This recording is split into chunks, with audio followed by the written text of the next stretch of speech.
और बड़ी खबर जोधपुर से, अनीता चौधरी हत्याकांड मामला, आरएलपी सुप्रीमो हनुमान बेनीवाल पहुंचे डीसीपी से मिलने। ब्यूटिशियन अनीता चौधरी हत्या मामला, RLP supremo Hanuman Beniwal DCP से मिलने पहुंचे हैं। माफ कीजिएगा, आरएलपी सुप्रीमो से मिलने डीसीपी पहुंचे हैं। जोधपुर के सर्किट हाउस में मिलने के लिए पहुंचे हैं डीसीपी। देर रात्रि 3 बजे अनीता चौधरी मामले में मांगों को लेकर सहमति जताई थी और इन्हीं मांगों को आधिकारिक रूप से आज इन मांगों की जो सहमति जिन पर बनी उनकी घोषणा होगी। घोषणा के बाद संभवतः आज अनीता चौधरी का अंतिम संस्कार हो सकता है। तो आरएलपी सुप्रीमो हनुमान बेनीवाल से मिलने डीसीपी पहुंचे हैं जोधपुर। अनीता चौधरी हत्याकांड मामला, और देर रात कई सारी मांगों को लेकर सहमति बनी थी। भैराराम सियोल पहुंचे थे और आधिकारिक घोषणा हालांकि नहीं हुई थी। आज आधिकारिक घोषणा होगी और घोषणा के बाद संभवतः अनीता चौधरी का अंतिम संस्कार हो सकता है। तो 20 दिन से शव एम्स की मोर्चरी में है और फिलहाल आरएलपी सुप्रीमो बेनीवाल से मिलने के लिए डीसीपी पहुंचे हैं। बड़ी खबर इस वक्त की, अनीता चौधरी के परिजन और समाज के लोग लगातार कई सारी मांगों को लेकर धरने पर थे और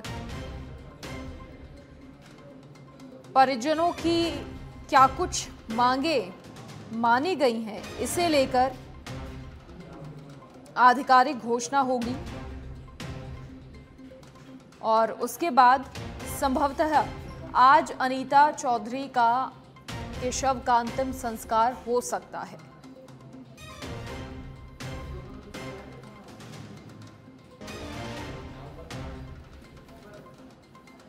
अधिक जानकारी के लिए हमारे bureau chief Jitendra Dudi live हमारे साथ फिलहाल जुड़ गए हैं। जितेंद्र, क्या कुछ पूरी जानकारी? देखिए, लगातार हम चर्चा कर रहे थे और फिलहाल हनुमान बेनीवाल से मिलने डीसीपी पहुंचे हैं। क्या कुछ चर्चाएं वहां पर होगी, क्योंकि लगातार अब इंतजार हो रहा है उस आधिकारिक घोषणा का जिसमें जो तमाम मांगे हैं उन पर सहमति बनी है।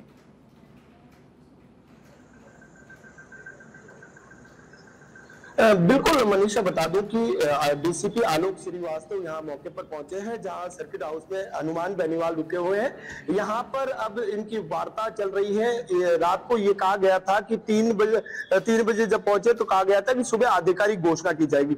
अब सरकार की ओर से जो सरकार के प्रतिनिधि के रूप में आए हुए हैं भैराराम सियोल, जो ओडिशा विधायक है, वो भी अंदर मौजूद है रूम के अंदर, और आलोक श्रीवास्तव भी यही है। दोनों की जो है हनुमान बेनीवाल के साथ अंदर चर्चा हो रही है। क्या कुछ निकलकर सामने आता है वो तो समय बताया जाएगा, लेकिन कहीं ना कहीं जो है वार्ता का दौर शुरू हो चुका है। कुछ ही देर बाद यहाँ आधिकारिक घोषणा की जाएगी। जी देखिए, कल जिस तरीके से हनुमान बेनीवाल ने भी चेतावनी दी थी कि अब यह आर या पार की लड़ाई होगी, क्योंकि लंबा वक्त हो गया है, परिजनों की जो मांगे हैं वो मानी नहीं जा रही हैं।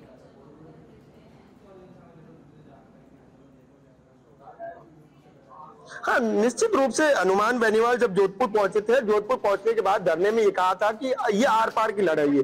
अगर प्रशासन नहीं मानेगा तो कहीं ना कहीं सड़कों पर जो है ये आंदोलन जा सकता है। उसी को मद्देनजर रखते हुए सरकार ने जो है तुरंत प्रभाव से अपने प्रतिनिधि को भेजा मौके पर। रात को 3 बजे वहां धरने पर पहुंचे, हनुमान बेनीवाल से वार्ताएं हुई और ये निर्णय लिया गया कि सुबह जो है 5 मांगों पर सहमति जो है बनेगी और उसी को लेकर जो है आधिकारिक घोषणा की जाएगी। फिलहाल अंदर मौजूद है सरकार के प्रतिनिधि और इसके अलावा आलोक श्रीवास्तव डीसीपी ईस्ट है, वो यहाँ मौजूद है। अब क्या कुछ जो है सहमति बनती है, क्या किन किन बातों पर सहमति बनती है, ये तो जो है उन्हीं की ओर से घोषणा की जाएगी। लेकिन कहीं ना कहीं संभवतः ये जो बताया जा रहा है कि निश्चित रूप से आज धरना समाप्त हो सकता है और अंतिम संस्कार की जो बात है वो कहीं ना कहीं इस सहमति बनने के बाद निश्चित रूप से अंतिम संस्कार भी आज हो सकता है।